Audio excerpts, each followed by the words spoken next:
कई लोग आयुर्वेद की भी दवा लेते हैं, एलोपैथी की भी दवा लेते हैं, और इस तरीके से लेते लेते लेते लेते वो कहते हैं कि मैं तो ये भी ले रहा हूँ, वो भी ले रहा हूँ, लेकिन अभी तक ठीक तो कुछ भी नहीं है। डॉक्टरों ने बोला है कि आप तो दवा लेते रहो। इधर आयुर्वेद के डॉक्टरों ने भी बोला है कि आप एलोपैथी की दवा मत छोड़ना। ऐसे जो चिकित्सक हैं उनको अपने ऊपर पूरा विश्वास नहीं है, और ऐसे जो पेशेंट हैं उनको भी आयुर्वेद के ऊपर पूरा भरोसा नहीं है। जब तक आप एक तरफा नहीं होंगे तब तक आपको कोई भी जो प्रॉब्लम है वो छोड़कर नहीं जाएगी। इसलिए नहीं जाएगी क्योंकि इधर तो आप सोचते हैं कि एलोपैथी तो ले ही रहे हैं, और खाने पीने में भी आपका जो हित आहार विहार का कोई ऐसा कंट्रोलिंग पावर नहीं है, कंट्रोल नहीं है आपके, और कोई इस बारे में विचार भी नहीं है। हित आहार हित मित और रित भुक के ऊपर भी कोई ऐसा आपका विचार नहीं है, तो आप जो मेडिसिन लेते हैं उस पर आपका थोड़ा भरोसा रहता है कि एलोपैथी आपको बचा लेगी, लेकिन ऐसा होता नहीं है। दरअसल जो आपका आधा अधूरा भरोसा है और फिर जब बिल्कुल ही फेल हो जाता है, तब जब आप आयुर्वेद की शरण में आ जाते हैं तो लाओ अब तो देख लेते हैं। अंतिम स्थिति में जब आप देखने के लिए आते हैं तो पहले ही आ जाते तो कंप्लीट सुधार हो सकता था। एक छोटी सी बात, लोग ठीक होना चाहते नहीं हैं। यदि चाहें तो डायबिटीज महज नीम के 5 पत्तों से प्रतिदिन खाने से ठीक हो सकती है, और एक अकेली डायबिटीज़ ही नहीं, थायराइड भी ठीक हो सकती है। नीम के पत्तों के साथ में काली मिर्च और ऐड कर लो तो आपकी थायराइड भी ठीक हो जाएगी, कोलेस्ट्रॉल भी ठीक हो जाएगा। क्यों ठीक हो जाएगा? इसलिए ठीक हो जाएगा क्योंकि जो नीम के पत्ते हैं वो रक्त दृष्टि में भी काम आते हैं, और खराब खून कहीं भी डिपॉजिट हो, कहीं भी स्थान संश्रय हो, स्थान में बैठता हो, वो किसी भी जगह, चाहे फिर वो हृदय हो, चाहे फिर वो किडनी हो, चाहे फिर वो लिवर हो, तो वो उसको जो ब्लड थिक हुआ है, जो ब्लड में जो कुछ भी डिपॉजिट है, टॉक्सिन्स डिपॉजिट हैं, तो वो उसको वॉश करके, उसको क्लीन करके, रक्त जो दुष्ट है उसको बिल्कुल साफ़ करके, और आपकी जो बीमारी है जहाँ ब्लॉकेज हुआ है उस ब्लॉकेज को स्वाभाविक रूप से खोल देती है। साथ साथ में गर्म पानी ऐड करें।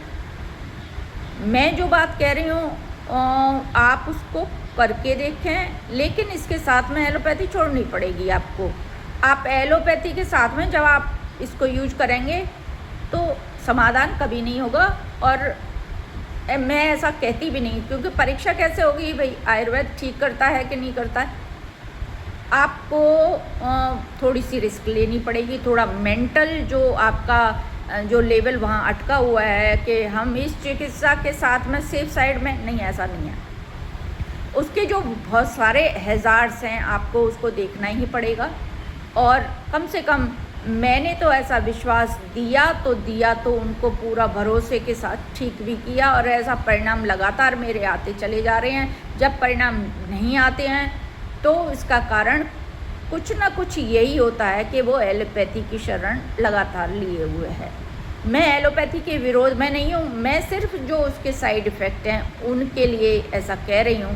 बाकी मेरा कोई विरोध नहीं है। कभी भी कोई इमरजेंसी की बात होती है तो लोग वहाँ जाते हैं, हालांकि इमरजेंसी आयुर्वेद में भी है। वो एक अलग बात है कि आपको ऐसे चिकित्सक मिले नहीं हैं।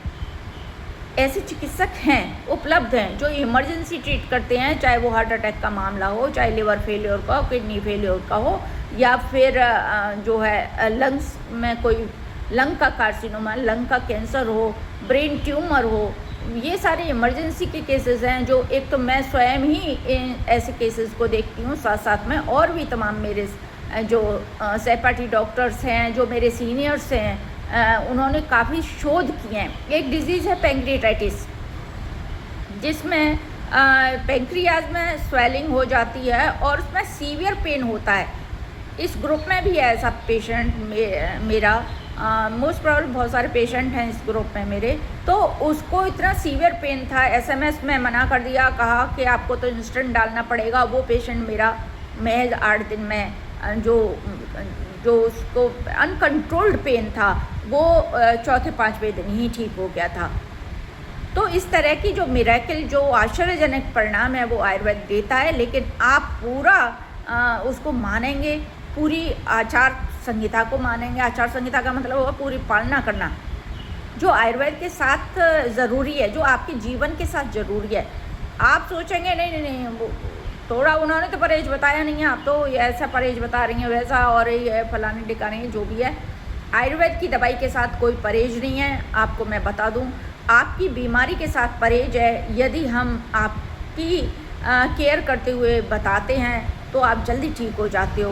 वो नहीं बताते हैं, उसका कारण है कि वो एक एक पेशेंट पे अगर 15-15 मिनट लगाएंगे तो वो तो फिर पेशेंट की जो भीड़ है उसको देख ही नहीं पाएंगे, तो उनके पास इतना समय नहीं है।